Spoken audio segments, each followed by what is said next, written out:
పగిలే రాళ్ళని పునాది చేసి ఎదగాలని, తరిమే వాళ్ళని హితులుగా తలచి ముందుకెళ్ళాలని,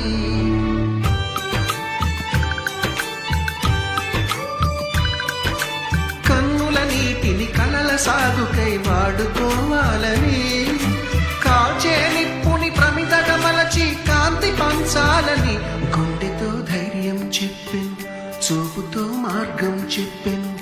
అడుగుతో గమ్యం చెప్పెను, నేనున్నానని నీకేం కాదని, నిన్నటి రాతని మార్చేస్తానని.